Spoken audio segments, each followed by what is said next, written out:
Her career took off in the original Broadway production of Hair, and she later won a Tony for her work in Purlie. Then it was on to her own TV series and a chart-topping recording career.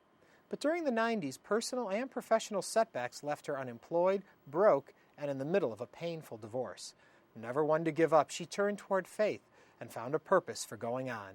She's returned to Broadway and toured with her own one-woman show and is recording hit albums all over again. Hello, I'm Ernie Manouse. Coming up on InnerVIEWS, our conversation with multifaceted artist Melba Moore.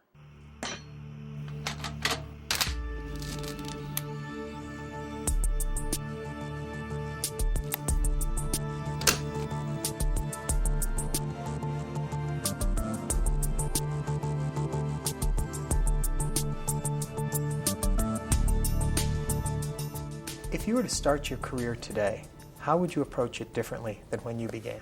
I'd get good management, okay? I can't say that I have a regret because God is good and so many great things have happened to me even though I didn't know what incarnation I was doing.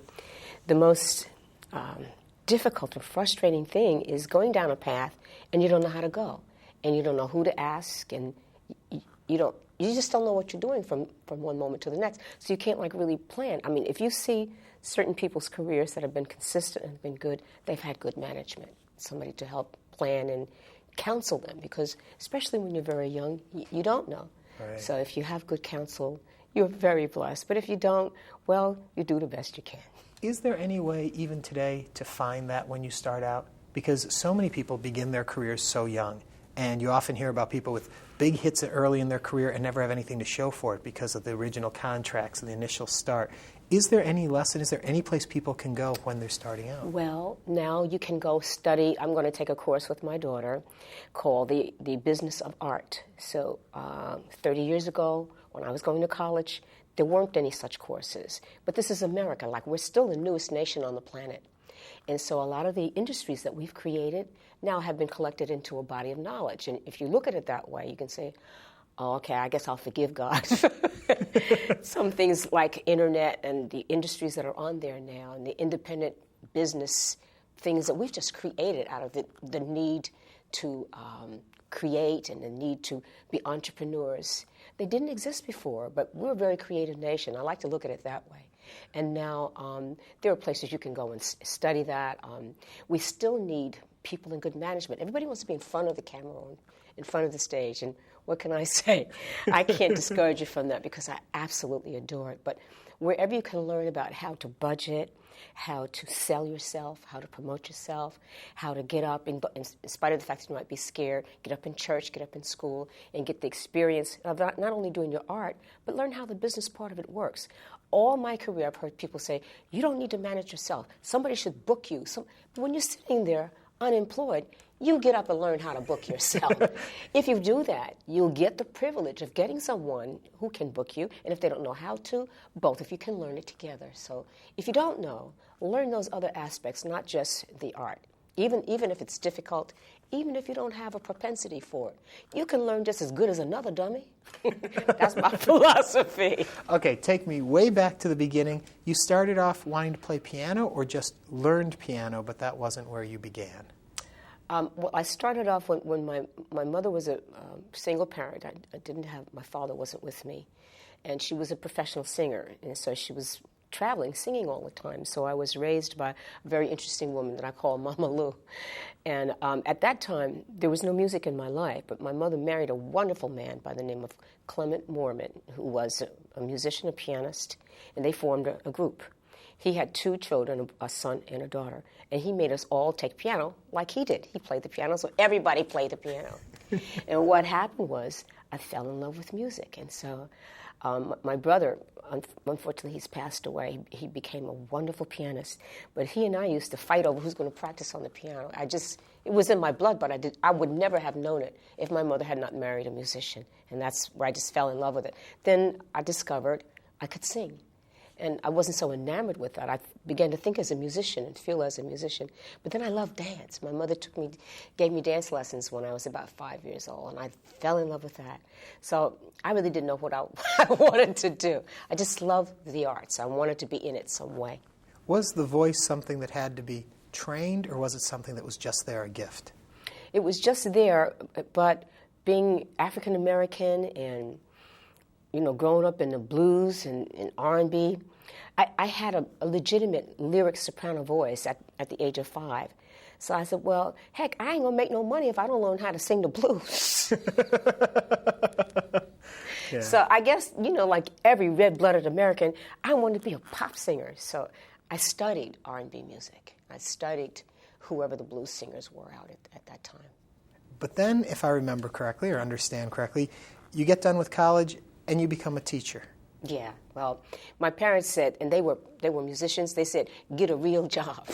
There's the advice from home. They said, don't do like we did, get a real. They complained about it all the time, but my father I think he just turned 90, and he's still playing, and he plays better than he ever did. So they were trying to be practical. They wanted us to have more than they did, but they had a love for the arts that just would never die out, so. How do you encourage children to be interested in music and the arts? Well, I guess if they're children, I would encourage their parents or whoever their guardians are to expose them to music, to give them lessons, even if they don't wind up doing it later, because it opens up your heart, it opens up your mind. It's like, especially for only children or children from broken homes, like, for instance, I was early, it's company. It's almost like somebody to be with. Then you have to try to be careful they don't get lost in it, because they can kind of be isolated and they don't develop the social skills. But even if that happens and you get into music, it's a kind of crutch that won't hurt you. You can kind of heal later. I did. I had a lot of difficulties socially and in my broken family earlier. But fortunately, when my mother married my stepdad, I had a brother, sister, aunts, uncles, cousins. It was difficult adjustment to learn how to communicate, but it was something that was very good for me. It healed me, and the music was always there for me to, expand, explore. Whereas if you have a broken family and you don't have any exposure to the arts, you really are kind of isolated and you're jailed in. Yeah. Considering in your career there have been very high points and there have been low points, do you ever wonder back, had you just stayed a music teacher? Do you ever wonder how different life would have been? No? And I say that because I was very good at it. It was from my heart. I'm gifted even now as a teacher. I do it. And I'm sure that the reason I'm going to continue to be very successful is because I don't hire people. They don't work for me. They work with me, and without even knowing it or trying it, I'm nurturing and cultivate people. And we see things in each other that we didn't know were there because we just do that. So teaching is something I probably always will do, but I need the arts. They feed me in a way that it's my destiny. And I look at the stage in the world as another place for learning and for teaching. Well, I don't give it up, but I can't be in a classroom. Okay, Hair, the musical, on Broadway. You replaced Diane Keaton. That's true. You heard that right. Yes, I heard that right. The first African-American to replace a white actress on the stage. It's in all the bios I read about you. I put that there. Did you? Okay. I built that At the time it happens, did you realize it was a significant moment? Or was it just you're taking this role? Or did you realize that this was a major change? I think I realized it, but not so much because I didn't study acting. The opportunity came when you're on stage, and I had just said yes to Hair, not knowing what a hippie was. So in a sense, there were so many adjustments to make. I couldn't say I really recognized what was happening. And it was your first show, correct? It was my first play. And I'd stopped teaching school, and I was doing studio backup singing work and voiceover commercials. And one of the recording sessions was the music from Hair, and they said, would you like to do Hair? And the one who asked me, did I want to do Hair, his hair looked like his fingers were still stuck in a live plug. I said, you don't want to need somebody to do your hair. He said, no, it's going to be a play. I said, oh, yeah. So, it came, a series of surprises that I was constantly adjusting to. And certainly, as an African-American, I was aware of breakthroughs and, civil rights progress being made. You had to be aware of it. And wearing an afro and people's response to that, you had to be aware of it. But in a sense, not, because there's so much else to adjust to. Yeah. Did you do the infamous nude scene? Yeah, and I did it out of curiosity because at one certain point, it wasn't in the show. And then at a certain point, they said that everybody had to do it. And then, some of us said, well, no, we don't. Then they said, well, you can do it if you want to. Then I said, oh, I wonder what it would be like. Is it scary? Yeah, what's scary? Well, of course, because you're not accustomed to just that, it's just strange, yeah. And you wonder what it's going to feel like, what it's going to be like, what people's response is going to be. And then to observe what happened was like, it went by so quickly and so uneventfully, you almost didn't know that it happened. I was glad about that. It wasn't a big deal made out of it in terms of it happening. Right. It was in terms of people talking about it, and that's great. Everybody came to see the show, and it was a success. I mean, not just because of the nude scene, but it was of interest. And I think even at that stage, I'm aware if people are interested, you got a success on your hands. Right. And then that led to another success for you, because after that, then you went into Purlie. Right. And then that led to the Tony. Right. And once again, here you are, the first African-American to win a supporting actress in a musical Tony. Yeah. And I'm wondering, when we keep saying these things, does it marginalize your career to always put you in a category, to say African-American, or is there a point where you say, I just want to be the actress, Melba Moore, the singer, Melba Moore? Or is this a badge of honor? It's a badge of honor because you don't have anything to say about when you're born, what's going on at that time. If you were able to break through, it probably has nothing to do with what you knew or thought or did. You were fortunate enough to have maybe the courage or the stupidity to say, yeah, and you got the light shined on you, and it was an honorable thing. So what I've discovered is I had some very, very difficult times remaining in this industry and keeping my art excellent and picking things that weren't demeaning or, when it was time to do this without good management, you really don't know. So if you have something that is a badge of honor, that's not shameful, that is a reason for people to look up to you and take some courage about their own lives, you say thank you. Yeah. You leave Broadway now, because now it's time to go to Hollywood and do a TV show, Melba Moore Show. Oh. How different was that? How does the industry switch from what you've been doing in legitimate theater to television? Was there a big shift? Was it a different world? Well, I didn't go to Hollywood. We were right there in New York City. So to me, I guess in a sense, the shift was even more shocking, because all of a sudden you're not in a theater. You're in a room. The lights are bright, You have to scale everything down. And the camera's on you this way, and it can't be this way or this. It's very, very, very, very different. Yeah. So you're like just in a constant world of shocks and trying to adjust and you're stressed. Yeah. Because you don't know if you did it right or not. You're always hoping, and you're always living in faith, I think. You really don't know. And it's all new. I have no training at any of it. Nobody to say, except right on the spot, okay, that's a take. You don't know. Yeah. You just don't know. It was good, but what I found out later, once again, was the Melba Moore Clifton Davis show. That was the first one we did. I still remember like it was, on the air for 10 years. So you can only say thank you for that, because it was just 6 shows, summer replacement series for Carol Burnett. So that meant it turned out okay. Yeah. But I'm only finding that out now, you know what I'm saying? How was that time for you? It was too exciting in a way, because there's just so many adjustments to make. You just, like that. I can't say that it was fun. I'm glad that it happened. You have to go through that. It's like a purging. It's like going through the fire, And I can say now, I did pretty good, Did you notice the difference in your world? And by that I mean when you're a star on Broadway, especially back in the 70s, that was one level of stardom and recognition, I guess, or acknowledgement. But then when you do a television show and you're beamed into homes across the country, now everyone knows who you are.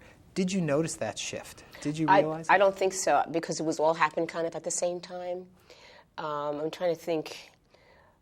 Because at the same time that I was working on the TV show, I was working on my first nightclub act.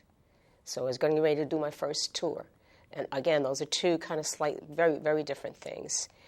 And you just don't have time to notice those kinds of shifts, except as you adjust, you have to be flexible, like it happens now. Go from one room to the next and, okay. It's like that. I can look back, as you ask the questions and see that you need to be very flexible and notice that they're very, very different. The only thing that's the same is you're not allowed to be fat and ugly. They're on you all the time, right? You got to stay well, you know. Yeah. You have to enjoy what you're doing, or even if you're not enjoying it, it has to be okay with you, because now you're really responsible to other people, and you can't be tired and, you know, and out of sorts and whatever. You need it. This needs to be something that you really want to do, because you're going to have to be on when you don't feel like it. And I can look back now and say, well, I must have enjoyed that. Well, then there comes a time, you mentioned Clifton Davis, and there was the divorce that followed. Well, it wasn't a divorce. Separation? We lived together. I'm a born-again Christian, so to me now there's a big difference between shacking up and marrying. Yeah. Well, in a sense, biblically, we were married. We lived together, I'll put it that way. Okay. When, though, that separation comes, you're talking about how you have to be on and all of that. How challenging is that to try and continue your career and stay, when that camera's on, when that light's on, when you walk out on that stage, you've got a spark, yet in your personal life, how do you do that? Well, unfortunately, I didn't have that luxury. At the time that Clifton and I broke up, between him and the managers that I had, everything fell apart and was destroyed at the same time. And I also had an abortion, and they were doing exploratory surgery, and whatever device that they used didn't work, so I was going through hell at the time. But I think in a way, I guess maybe I'm just an optimist.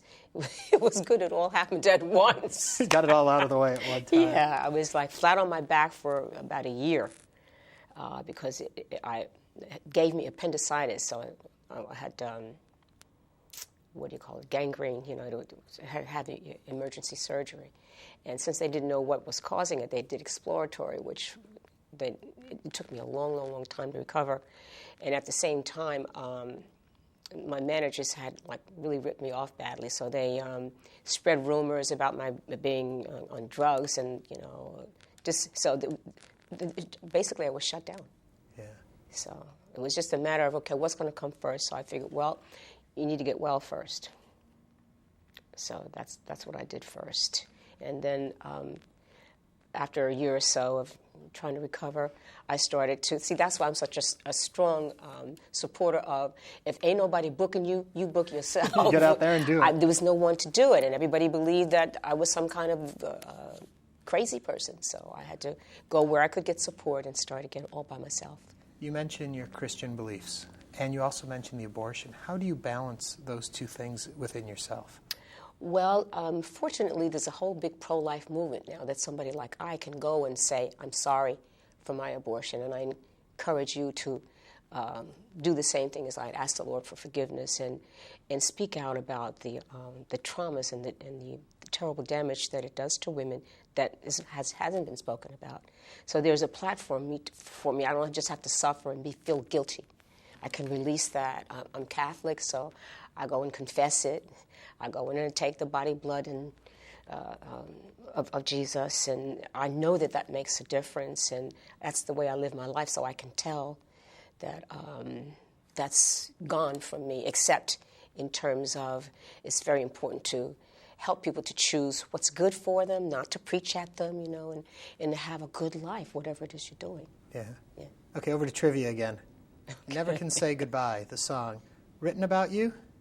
Yeah. Mm-hmm. Clifton Davis was a wonderful songwriter. I don't know if he's still writing or not, but he wrote that for me, and he gave it to Michael Jackson, and Michael sang it. When you hear the song today, is it kind of like looking at an old photo album? Does it bring back do you feel connected absolutely. to it? It was a very, very, very romantic time. I tell my daughter now, and I'm divorced now, and it wasn't an amicable one.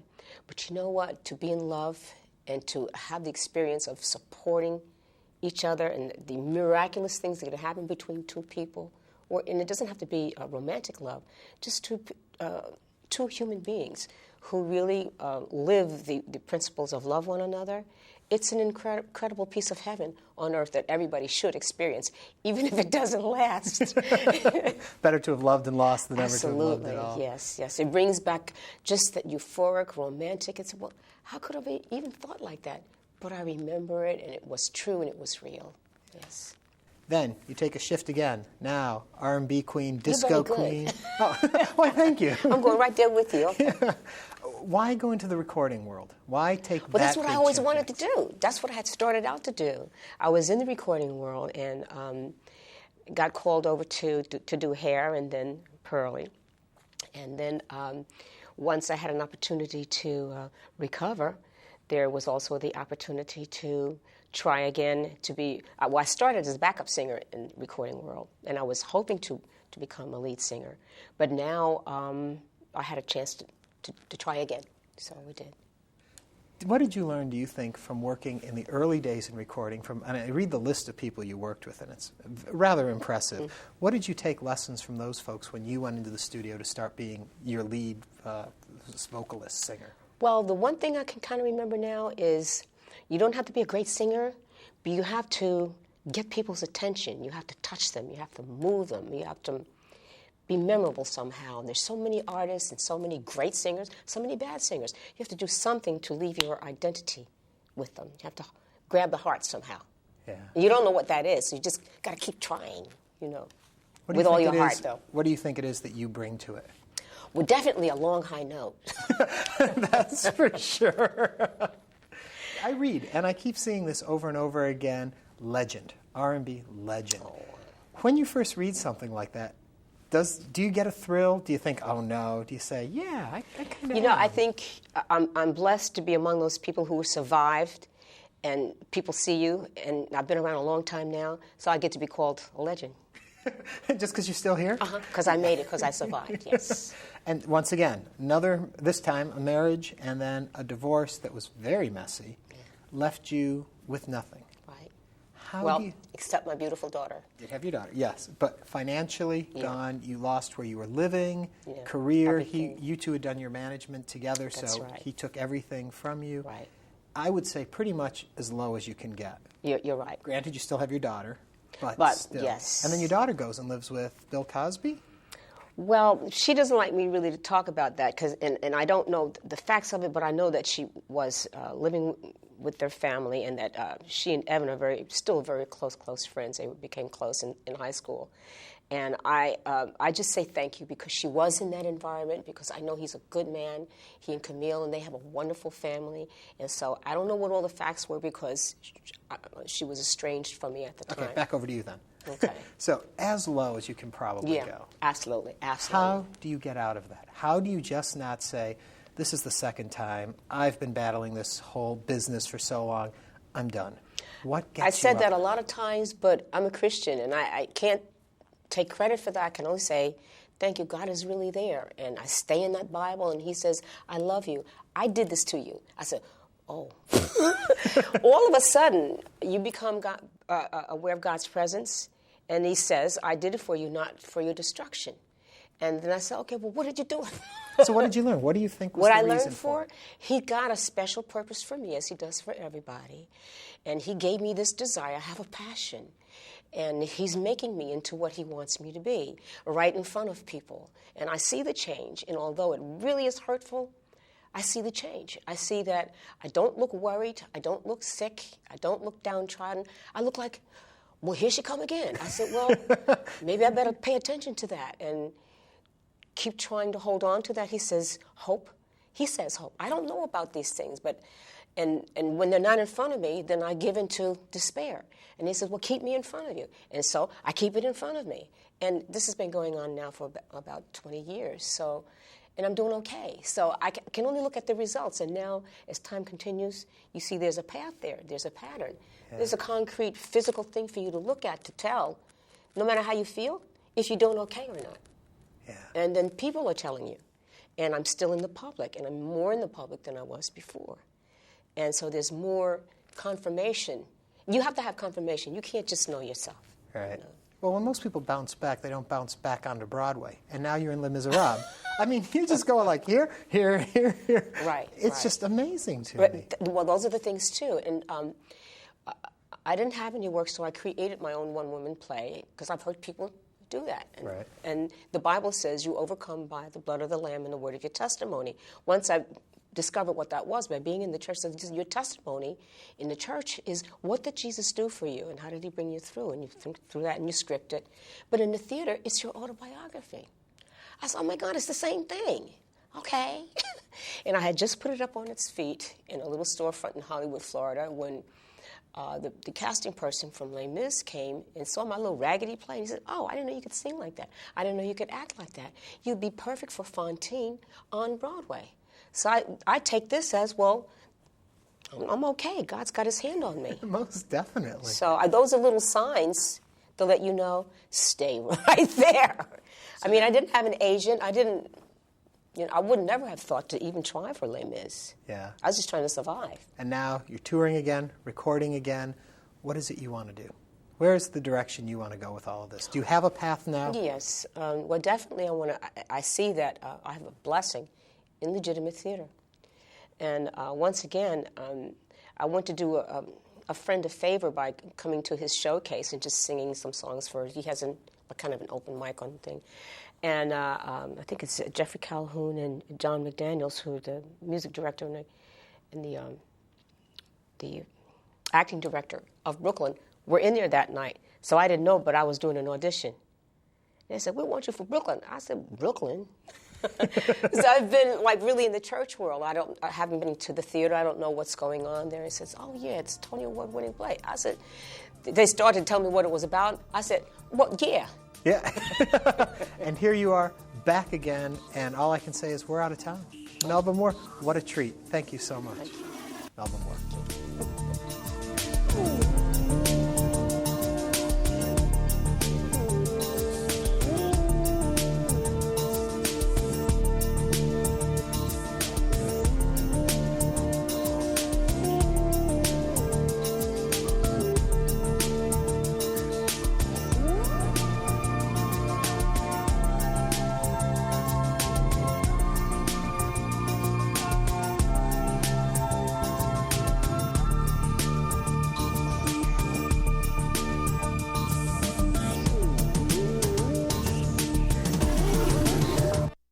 To order a transcript, call 866-652-3378 or send $6.95 to the address on your screen. Please include the name of the guest.